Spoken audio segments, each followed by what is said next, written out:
This is going to be external. This concerns me. This concerns me very much. Welcome to Cards and Constellations with Bonnie Morris and Don Rumor Rivera from Sonoran Mystic Tarot. Here, we blend astrology and tarot to guide you through the twists and turns for the week ahead. Don't forget to hit subscribe and share. Let's dive into your cosmic journey together. We start with the moon. This is the week of August 4th through the 10th. The moon this week on the 9th is full at 16 degrees of Aquarius. Now we need to back this up and find the new moon in Aquarius, which occurred February 9th of 2024 at 20 degrees. Then on November 8th of 2024, we had the first quarter moon where you did all the work for this project. And that occurred at 17 degrees of Aquarius. Now we're at the full moon where you can see everything. And if there's anything that needs to be changed or tweaked, now is the time to do it. And then pivot, turn away, and wait for the last quarter, which occurs on May 9th of 2026 at 19 degrees of Aquarius. And that's when we celebrate the success, turn away, and allow the project to move on its own. Next, we want to look at the void, of course. This begins August 5th at 8:28 a.m. Mountain Standard Time. And it starts at 29 degrees of Sagittarius. And then at 10:04 a.m., it enters Capricorn and the void ends. Wow, 2-hour void. That's normal. Next, we go to August 26th at 10:59 a.m. The void, of course, begins at 12 degrees of Capricorn. This continues until August 7th at 6:18 p.m. when it enters the sign of Aquarius. On August 9th at 54 minutes past midnight, the void, of course, begins at 16 degrees of Aquarius. Later that day at 11:50 p.m., the void ends as the moon goes into Pisces. Now, on the last day of this week, August 10th, no, let's change that to the last few minutes of the last day of this week. At 11:54 p.m. on August 10th, at 13 degrees of Pisces, we start a void, of course. This lasts for 2 days. This does not stop until August 12th at 3:33 a.m. Thank you, Ms. Bonnie, for that general understanding of astrology for the week. Now, I'm going to go ahead and give you tarot real quick, and then Ms. Bonnie will come back and finalize things with her astrology for your specific sign. So let's get to it. Well, let's get started with the tarot reading, and then we'll take a peek and see what Ms. Bonnie had for the astrology specific for your sign, Cancer, and then we will put it all together at the end. So here we go. Spirit and Universe, let us know via tarot what is in store for Cancer this week. Cancer, your first card out, oh my goodness, is a Three of Swords. Three of Swords. Oh my goodness. Cancer, when that comes out, unfortunately, you've been going through a turmoil, a relationship turmoil. I think I mentioned it last week, or at least in my reading, my individual readings, and not in this combined reading with Ms. Bonnie.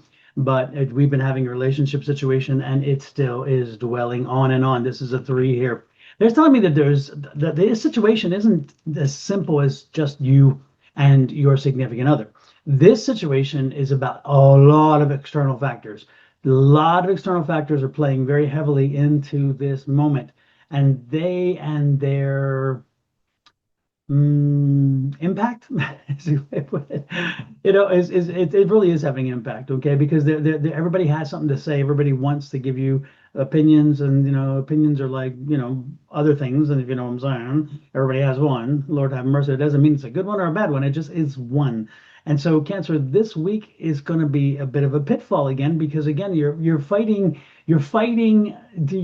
shadows. You're fighting not just the issues with the individual in your relationship, but all the individuals all around the relationship, and everybody wants to have an opinion. So, and also there's other factors that are at play. Cancer, you got to figure it out. You got to get through this. Now, it's interesting here, the Page of Wands is the environment energy. So that's the energy around your environment this week. Your Page of Wands is telling me that, again, there are a lot of little players working around there, planting little seeds, maybe planting seeds of deceit, maybe planting seeds of falsehoods, maybe planting seeds of distrust. The point is you have to understand that this is not merely you and the person you're in a relationship with. This one, and this is weird because usually you would think it's the other way around, but I'm telling you, in this case, this energy is telling me there are other people at play. This is what the third sword is. Again, when you see a three of swords, that tells you there's something more than just two in a relationship. And so there are people playing the games. And so you have to be cognizant of that. So you know what? The question is, what do you do?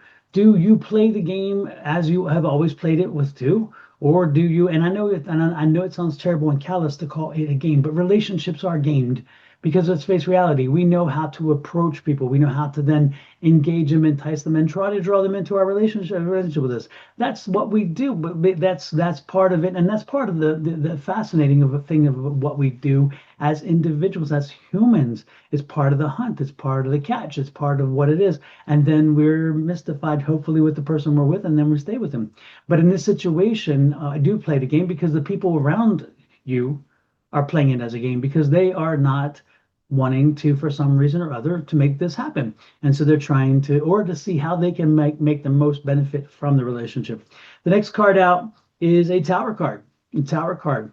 So Tower card saying that the things that are coming around, there's change coming, but a change beyond both of your controls. So this is not going to be beyond the other person's control or your control. This is going to be external. This concerns me. This concerns me very much because it's a home and hearth situation. This is a Four of Wands. And so when that change comes, it's definitely saying that beyond your control, there will be change. Now, I'm concerned that this could be considered a health issue. It could be a wellness issue. It could also be, Lord, I hope you own your house because when you have that four and you have that tower, this could be a situation where you get an eviction or you get a foreclosure notice, something to do with the house. The house could have a problem itself. There could be a foundational problem with the house, which goes back again as a metaphor to the relationship. But this is not a good week for you, Cancer. This is really a week fraught with problems.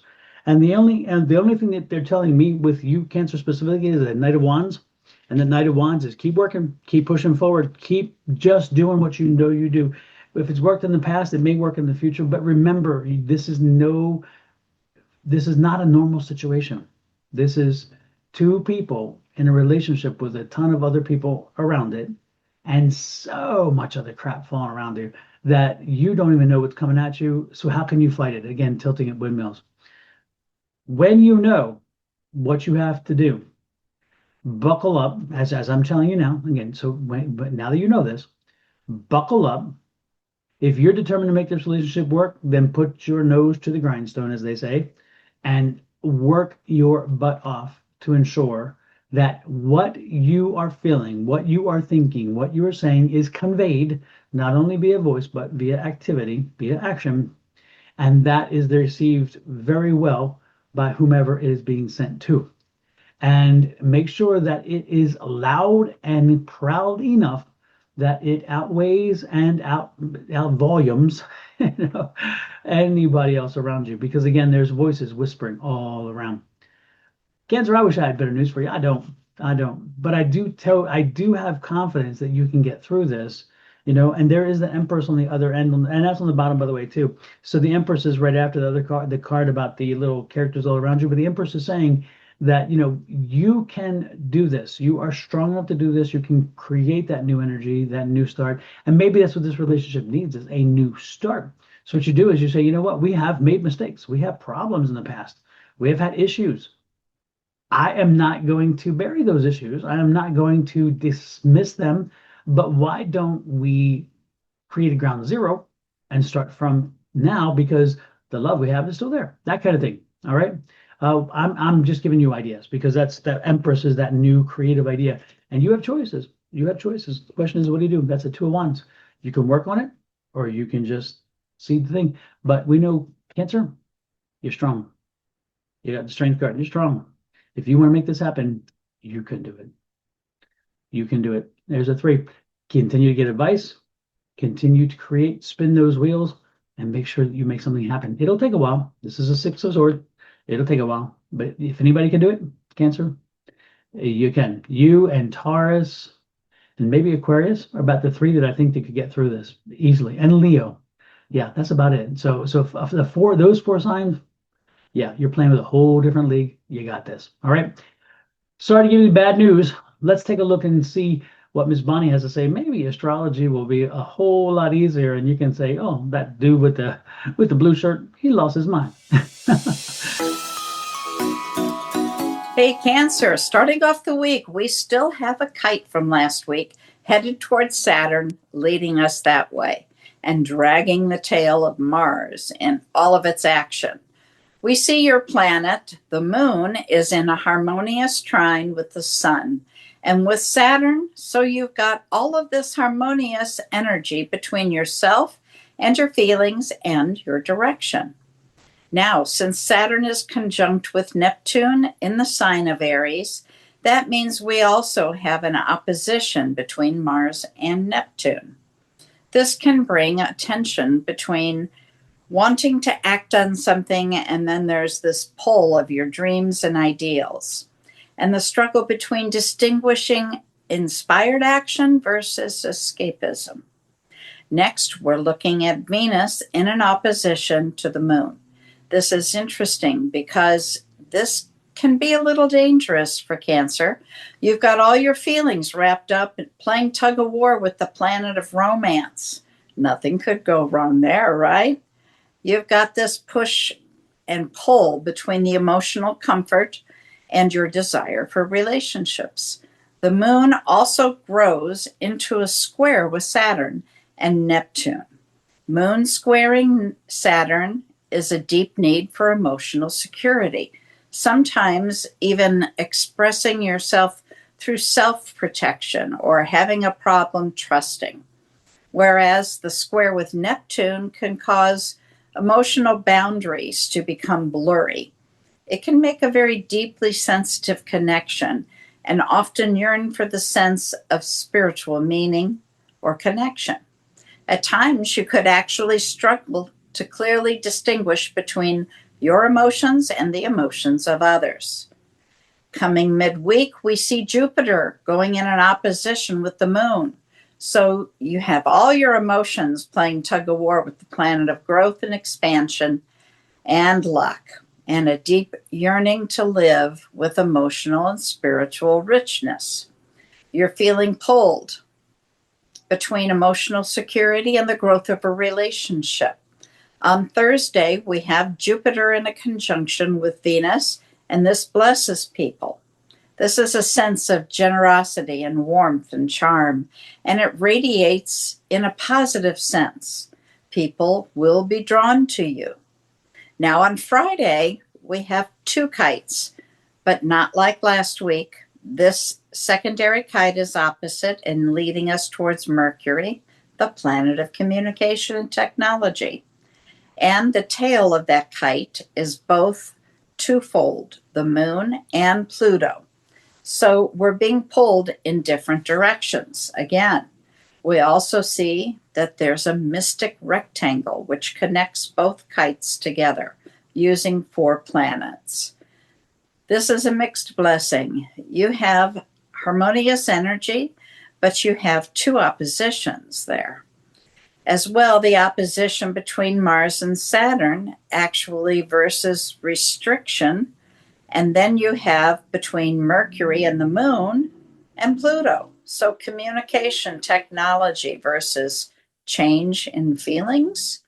We get a third opposition here because of the full moon. We have the sun opposite the moon facing each other. They're doing a dance between self and emotion. And sometimes that's harmonious, sometimes not so much. It highlights contrast, especially in close relationships. Oh, well, looks like Miss Bonnie's astrology side is also talking about the emotions, the ups and downs of the emotional side, and the relationship question that I was talking about. Now, I think though her relationship question is a little bit brighter. I think that she gives a little more leniency, or at least the stars do it. But with those two kites that are pulling in different ends, you can see how, again, the six-sided, the three-sided on one side, the three-sided, they're all sides pulling against each other. So where it's six different energies, that tells you a lot of folks are, again, pulling at this relationship. And it tends to go with what I was saying. But there is a lot of emotional energy around this week in astrology, which means that fed into the emotions which have brought you, Cancer, to where you are. So know that, again, you need to work on your logic this week, work through reasonable, objective logic, and leave the subjectivity and the emotions behind. Because again, if you are going to pursue and make this better, the emotional side is not going to work for you. Okay. And that's astrology said that. And of course, tarot said that. So let's use some objectivity and let's use some reasonable standards and get what we want, because we can do it. I'm not a Cancer, but I would say we, it's the royal we, I guess. Anyway, with that said, have a strong and powerful week. I'll call it that way. And hopefully things will work out. I know you can do it if you choose to do it and you set your mind to it. Love, light, and blessings. Bye-bye.